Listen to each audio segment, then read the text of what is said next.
Sou o professor Adeilton Rafael e agora nós vamos tratar do assunto as transformações químicas da matéria. Dentro das transformações químicas da matéria, nós temos aquelas nas quais ocorrem mudança no tipo de matéria. A esse tipo de transformações da matéria, os fenômenos da natureza, nós chamamos de fenômenos químicos ou reações químicas. Como explicitado agora há pouco, nesse tipo de fenômeno ou transformações, a matéria modifica a sua identidade.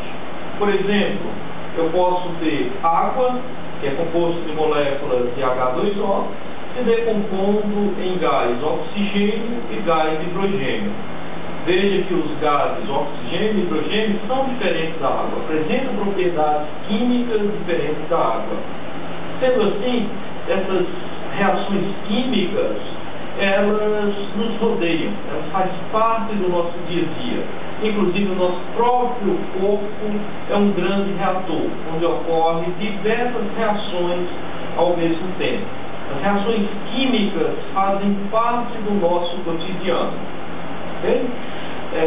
No capítulo 4 do livro didático de vocês, começamos com o 4.1, que trata das transformações na matéria. Nesse tópico 4.1, nós fazemos um breve resumo do que são as transformações na matéria. Ok? Então, não vejo maiores dificuldades para que vocês entendam esse conteúdo, essa introdução inicial. Porém, se houver algum tipo de dúvida, vocês poderão entrar em contato com a tutoria. Não tem um problema com relação a isso. Okay?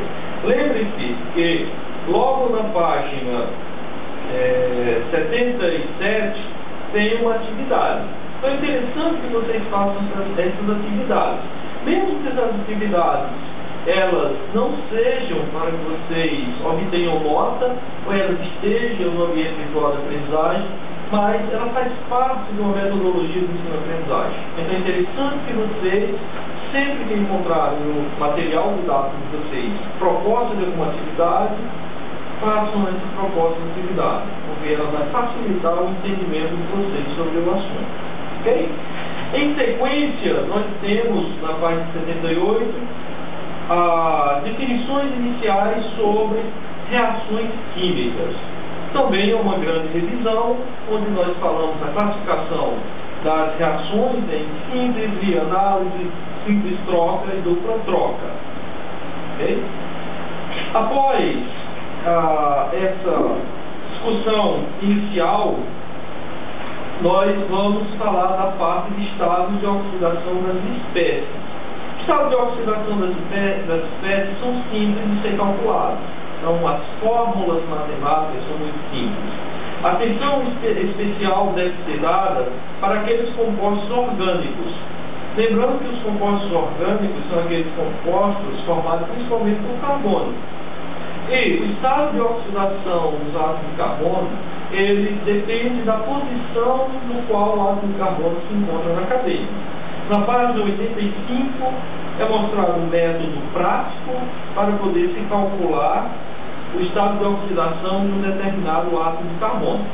Geralmente o átomo de carbono mais interessante quimicamente, no que diz respeito à química orgânica, é aquele átomo que está ligado diretamente ao grupo funcional do composto orgânico.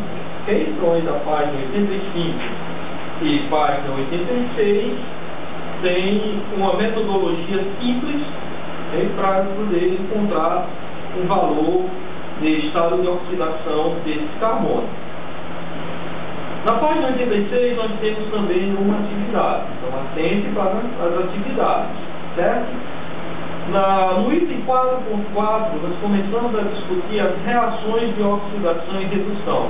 Essas reações são extremamente importantes, principalmente para o estudo de eletroquímica.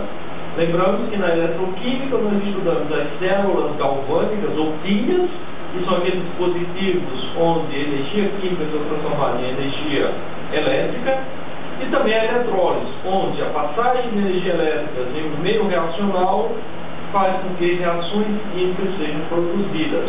Então, o conhecimento das reações de oxidação e redução são importantes. Lembre-se que essas reações de oxidação e redução, elas são caracterizadas pela transferência de elétrons. Então, tem que haver transferência. Uma espécie deve se oxidar para que a outra sofra redução, ou vice-versa.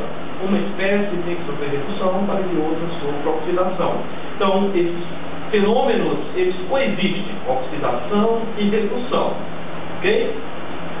Então, atentem bem, principalmente no que diz respeito à ocorrência das reações, que é o tópico 4.5. Em termos de ocorrência das reações, nós começamos com as reações de deslocamento simples-troca.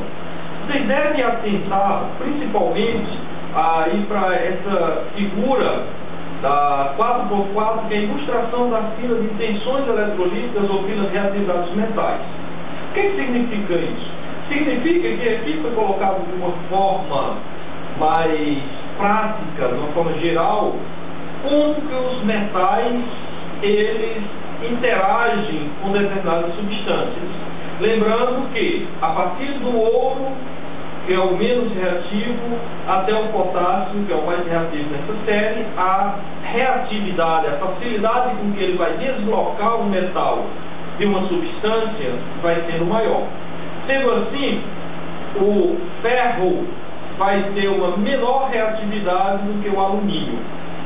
Fica um tanto quanto estranho, né? Por quê? Porque nós sabemos que se você tiver uma barra de ferro, ele vai reagir com a água e com o oxigênio da atmosfera, transformando em ferrugem. Então, nós temos ideia de que o ferro é muito reativo.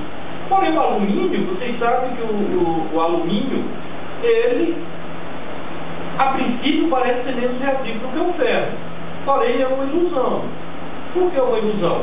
Por quê? Porque as primeiras camadas atômicas do alumínio, quando formam o óxido, esse óxido ele protege o restante da estrutura.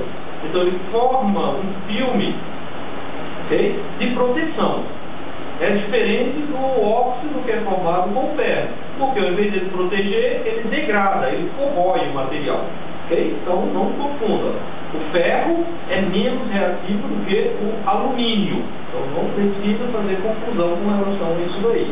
Essa fila de reatividade, ela vale não só para o caso do ferro e do alumínio, como também para essa sequência. Geralmente nós temos os metais nobres menos reativos, depois os metais comuns, os metais alcalinos terrosos e os metais alcalinos, que são os mais reativos dentre os metais. Ok. Na mesma página 8.9, nós temos a reatividade agora colocando o oxigênio, o hidrogênio, como um parâmetro. Veja que